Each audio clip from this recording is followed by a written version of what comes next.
పల్లెలకే ఇక నిన్న 15 ఆగస్టుకు ఉచిత బస్సు పథకానికి పచ్చ జెండా ఊపిండేమో.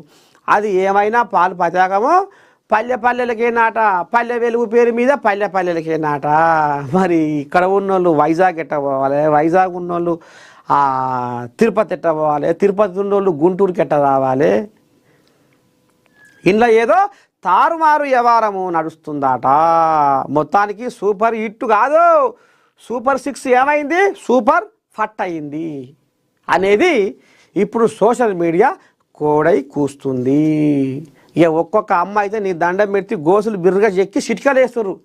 నారచంద్రయ్య నువ్వు ఎలక్షన్ల ముందర ఏమన్నావు, ఇప్పుడు పథకాలు అమలు చేయాలంటే మీ లీడర్లే నీ సంకల కూర్చొని చెమ్మచెక్కలు ఆడేటోళ్ళే ఏమంటుర్రు, ఏపీని అమ్మాలే, ఏపీని అమ్మితే కానీ ఆడబిడ్డలకు 1500 ఇయ్యలేమో అని ఇప్పుడు తీగరాగాలు తీస్తుర్రాట.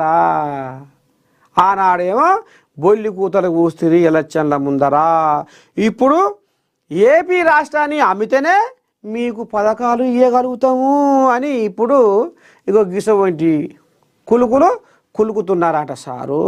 మరి ఎట్లా సారు గిట్ట చేస్తే? మీరే అన్నారుగా సారు మాట నిలబెట్టుకోకపోతే జనాలకు వాత ఎట్లా పోవాలనో ఎట్లా పెట్టాలో తెలుసు సారు అని సోషల్ మీడియా సంఘపోళ్ళు ఈ రకంగా కామెంట్ల మీద కామెంట్లు రామబాణం లెక్క ఇసురు కొడుతుర్రులా. ఎవరికి? నారచంద్రయ్యకు. ఏ తోవలో వెళ్ళినా ఎదురు దెబ్బలు సహజం.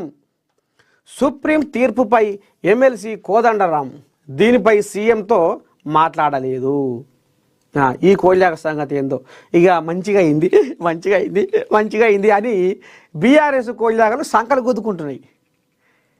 ఇంట్లో దాసోజు శ్రవణు, కేటీ రాములు ఆళ్ళాళ్ళు వీళ్ళు కూడా సుప్రీంకోర్టు దాకా వాయగా అప్పుడు ఆ కోళ్ళాగల రాజ్యం ఉన్నప్పుడు అది ఉండగా అక్కడ కోళ్ళాగ దాని పేరు ఇప్పుడు హుజురాబాద్ కోళ్ళాగ పాడి కౌశిక్ రెడ్డిని మన గవర్నర్ చేతికి పోయిన ఫైళ్ళు ఈయన మీద కథ ఏరే తీరు ఉంది, ఈయనను ఎమ్మెల్సీగా చేయలేము అనేది అది తీసుకొచ్చింది కదా. ఏదో సామాజిక సేవ చేసి ఇంకా కొన్ని పెద్ద కథ ఉంటే మేము ఎమ్మెల్సీ ఇస్తాము గిట్టట అని అప్పుడు గవర్నర్ తమిళసాయి ఇట్లా ఇంటి గుర్తు పెట్టగా ఇక అది మనసులో పెట్టుకొని ఇక అది ఇంత మళ్ళీ కాంగ్రెస్ గవర్నమెంట్ వచ్చినాక ఇక ఈ కోయిలాగలకు వచ్చింది. ఎవరికి? అలీఖాన్కు, కోదండరాంకు.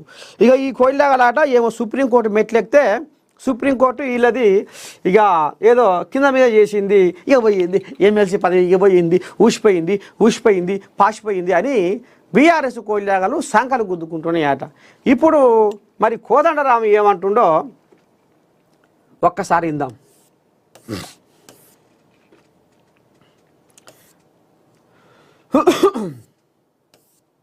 ఏది పిరా వరకు ఇగోది తన ఎంపిక చెల్లదంటూ సుప్రీంకోర్టు ఇచ్చిన ఉత్తర్వులపై తెలంగాణ జనసమితి అధ్యక్షులు ఎమ్మెల్సీ కోదండరాం స్పందించారు. సుప్రీంకోర్టు ఇచ్చింది మధ్యంతర ఉత్తర్వులు మాత్రమే ఓహో అని ఆయన అన్నారు. ఇంకా ఫైనల్ జడ్జిమెంటు రాలేదన్న ఆయన దీనిపై మాట్లాడటం సరికాదన్నారు. ఈ విషయంలో అసలు పాత్రధారి ప్రభుత్వమే అని, ఏదైనా మాట్లాడాల్సి వస్తే ప్రభుత్వమే మాట్లాడాలన్నారు. దీనిపై ఇంకా సీఎంతో మాట్లాడలేదని కోదండరాం అన్నారు. ప్రభుత్వానికి న్యాయ సలహాదారులు ఉంటారన్న ఆయన వారు అన్నీ తెలుసుకుంటారన్నారు. ఏదైనా అవసరం అయితే ప్రభుత్వంతో మాట్లాడతానని, కోర్టు గత తీర్పులపై అవగాహన ఉంటే ఇంతవరకు వచ్చేది కాదన్నారు. తుది తీర్పు అనంతరం వివరంగా మాట్లాడతానని స్పష్టం చేశారు. గవర్నర్ కోటాలో కాకుండా ఇతర కోటాలో ఎమ్మెల్సీ ఇచ్చి ఉంటే బాగుండేదని మనకు సానుకూలంగా ఉండేవారు అంటూ ఉంటారు. కానీ ఏ తోవలో వెళ్ళినా ఎదురు దెబ్బలు సహజం అని వేదాంత ధోరణిలో మాట్లాడారు. ప్రజా జీవితంలో ఇవన్నీ సహజం అన్న కోదండరాం కుంగిపోవాల్సిన అవసరం లేదన్నారు. నిన్నటిలానే రేపు ఉంటానన్నారు. ప్రజా జీవితంలో రాళ్ళు ఉంటాయి, పూలు ఉంటాయి, వచ్చిన వాటిని స్వీకరించి ముందుకు వెళ్ళాలి. ఈ విషయంలో గవర్నర్ ఏం చేస్తారు అని కోదండరాం ప్రశ్నించారు. మొత్తానికి ఏ తోవలో వెళ్ళినా ఎట్లా పోయినా గవర్నర్ కోటాలాగా కాకుండా ఇంకా ఇతర కోటాలో ఎమ్మెల్సీగా నాకు పదవి వచ్చినా ఎట్లా పోయినా ఎదురు దెబ్బలు సహజమే. తవ్వపంట పోతుంటే ఒక పారి రాళ్ళు ఉంటాయి, కుచ్చుకపోతాయి. తవ్వపంట పోతుంటే ఒక పారి పూలు ఉంటాయి. ఆహా, సుకుమారం స్పృశిస్తుంది తనువు. ఏదున్నా ఓర్చుకోవాలి. జీవితంలో కష్టాలు అనేటివి, సుఖాలు అనేటివి, ఈ లోకంలో పగలు అనేది, చీకటి అనేది ఏ రకంగా ఉందో మనిషి జీవితం కూడా గట్లాంటిదే. ఏ తోవలో పోయినా రాళ్ళు ఉంటాయి, పూలు ఉంటాయి, కష్టాలు ఉంటాయి, సుఖాలు ఉంటాయి. ఏదైనా భరించవలసిందే. కుంగిపోవద్దు, సంతోషంతో పొంగిపోవద్దు, దుఃఖంతో కుంగిపోవద్దు.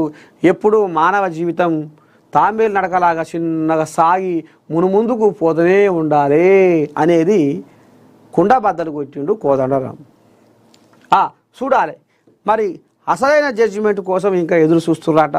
మరి దీని మీద కథమతలం అంతా రేవంత్ రెడ్డికి ప్రభుత్వానికి వదిలేసిన వాళ్ళు ఏం మాట్లాడతారో చూస్తా. రేపు మాట్లాడదలుచుకున్న ముచ్చట్లు తర్వాత